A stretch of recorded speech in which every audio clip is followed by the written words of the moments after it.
Good afternoon, everybody. Today I am going to talk about a TED talk related to the future race car that can go 150 miles per hour and no driver. So, first I am going to start with this question.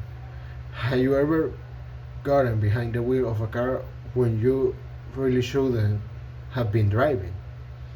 That's That's some that's a question that many people do when we're coming from a long day of work, or we talk a lot of uh, or we have drink a lot, but or maybe your mind is some somewhere else. So that's something the very common that happen, and people have have think.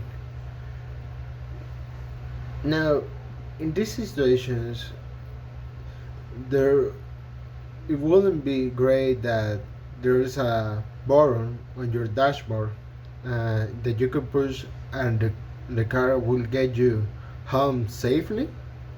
That would be something very cool, you know. Uh, I'm coming from a long day of work, and suddenly I'm falling asleep while I'm driving. Pushing a button and the car starts driving by itself will be very cool. Now, this was thinking in 2012 when technology has it didn't had evolved enough for to do this to do that. But now with the with Tesla and new companies, that's something that is happening right now in the present, and it's something very important.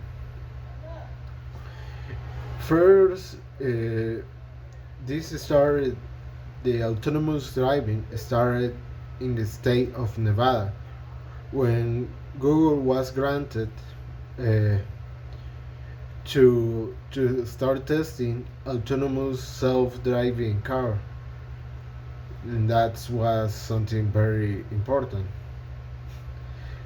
Um, it started in Nevada and then continued to California,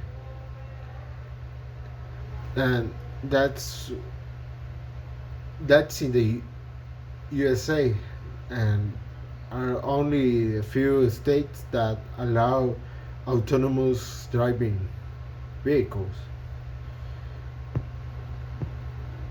Now, many studies in different universities of South United States uh, had been working for to develop robotic race cars. Some of the most uh, uh, some of the most studies were in Stanford, where they started developing a race car that it pushed itself to the limits of physical performance. What it means is it can go as fast as he thinks, as the car thinks correct. So that's something very cool. Um Compare it to right now to the vehicles that we had, like Tesla Model S and Model X, um, Model 3. The difference is that these vehicles they drive very carefully. They don't push their to their limits. They are always working as they are driving what they consider being safe and avoiding any accident. This technology is still being developed, and and not many states have had approved autonomous driving vehicles without a driver. There is always there is there has to be a person in the vehicle, but now the difference is you push a button and the car starts driving itself, but you have to be alert of the road. So in I am in a freeway, and in the car starts making a signal for me to touch the steering. So for to see if I am looking to the road and being alert. Right now, that's the technology that cars are using, but maybe in future years the car would not need to someone to be touching the steering wheel, or or not, or doing another thing. So going back to the study of Stanford, of a Stanford uh, graduate, Chris Hertes, he made many studies uh, about many race car drivers for to see how they react in a racetrack, and see their neuronal uh, mm, mhm, neuronal activity, for to see how they react to a racetrack. So when there are many corrupt people put a lot of neuronal activity for to see, for to understand what's coming in the road, and know what to do. And in case now these race car drivers with many years of driving, they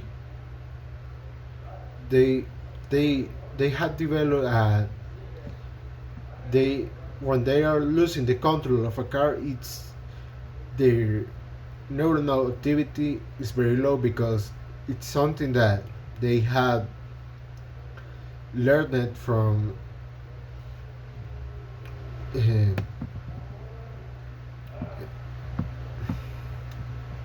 it's something that mm,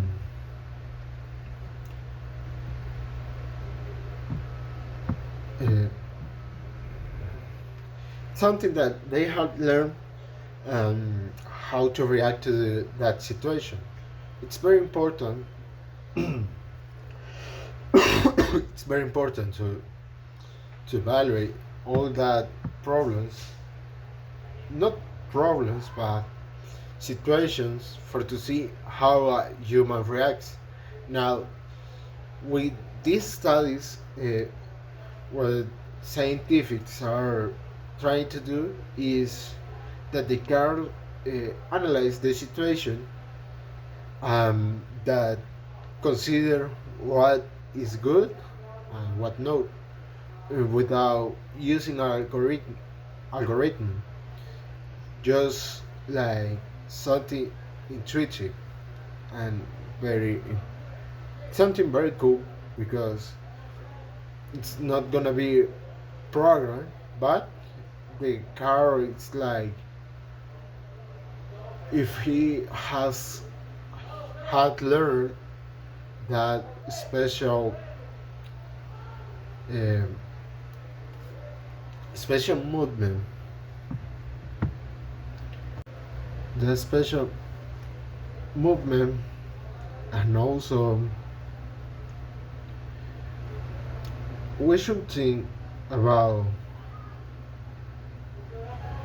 well, we have to move forward in technological future, and also the ideal balance of human and machine. What it's very it's very important for us to learn this, and I think if we can trust a machine or still be doing our things by ourselves. Thanks.